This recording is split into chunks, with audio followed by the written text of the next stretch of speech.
नमस्कार बंधुरा फेमास दोलन्स किचेने आपनादेर सबाइके स्वागत जानाई। चले एसेछि आपनादेर जोन्नो एकटा नतून रेसिपि। এই রান্নাটা কিন্তু আমাদের বাড়িতে খুব হয়, তাই আমি ভাবলাম আজকে আপনাদের সাথে এই রান্নাটা করে একটু শেয়ার করা যাক। আপনাদের যদি আমার এই রান্নাটা ভালো লাগে এবং নতুনত্ব লাগে তাহলে কিন্তু বাড়িতে একবার হলেও ট্রাই করে দেখবেন। গরমে কিন্তু দারুণ লাগবে এবং মুখের স্বাদ অনেকটাই বদলে যাবে। তাহলে আসুন আজকের রেসিপিটা শুরু করি। রেসিপি তৈরি করার জন্য কড়াইতে পর্যাপ্ত পরিমাণে সরষের তেল দিয়ে দিলাম। সরষের তেলটা ভালো করে গরম করে নেব। সরষের তেল গরম হয়ে গেছে। প্রথমেই আমি উচ্ছেগুলো লম্বা লম্বা করে কেটে নুন হলুদ মাখিয়ে নিয়েছি। এবার ভেজে নিচ্ছি, তবে এখানে কিন্তু খুব বেশি ভাজবো না, তাহলে কিন্তু চামড়া চামড়া হবে ঝোলে। ঠিক হালকা করে ভেজে নেব। দেখুন ভাজা হয়ে গেছে, আমি তুলে নিচ্ছি। এখন এই তেলের মধ্যে বাটা মাছগুলো ভেজে নেব। এখানে আমি বাটা মাছ দিয়ে করে দেখাচ্ছি। আর বাটা মাছগুলো ভালো করে ধুয়ে নুন হলুদ মাখিয়ে রেখেছিলাম। আপনারা চাইলে কিন্তু বাটা মাছের পরিবর্তে চারা পোনা বা তেলাপিয়া মাছ দিয়েও করতে পারেন। সবটাতেই কিন্তু দারুণ লাগবে। একবার হলেও বাড়িতে তৈরি করবেন, দেখবেন দারুণ লাগবে এবং এই গরমে না এর মুখের স্বাদ অনেকটাই চেঞ্জ করে দেয়, ভালোও লাগে। দেখুন বাটা মাছগুলো আমার ভাজা হয়ে গেছে। বাটা মাছগুলো আমি এখন এক এক করে তুলে নিচ্ছি।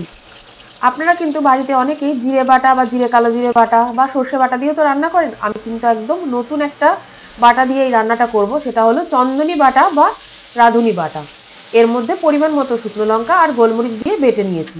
দিয়ে দিয়েছি নুন হলুদ আর এখন দিয়ে দিলাম ভেজে রাখা উচ্ছেগুলো। দেওয়ার পর ভালো করে কষে নিচ্ছি। যতক্ষণ না এই মশলার থেকে তেল বেরোচ্ছে ততক্ষণ কিন্তু ভালোভাবে কষে নিতে হবে।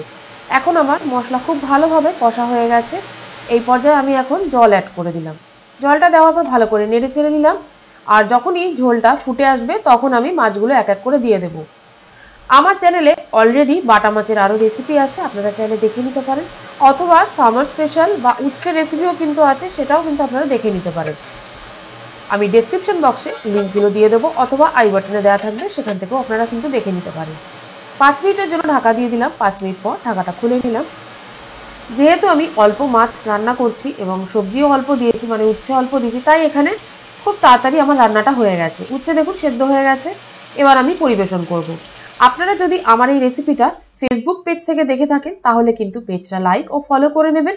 আর ইউটিউব বন্ধুদের বলছি, যারা এখনও আমার চ্যানেলটিকে সাবস্ক্রাইব করেননি তারা ঝটপট কিন্তু সাবস্ক্রাইব করে নেবেন এবং সঙ্গে থাকা বেল বাটনটা প্রেস করে নেবেন। তাহলে আমি যখনই নতুন কোনো রেসিপি আপলোড করব সবার প্রথম আপনার কাছেই নোটিফিকেশন চলে যাবে। চলে আসবো আবারও একটা নতুন রেসিপি নিয়ে।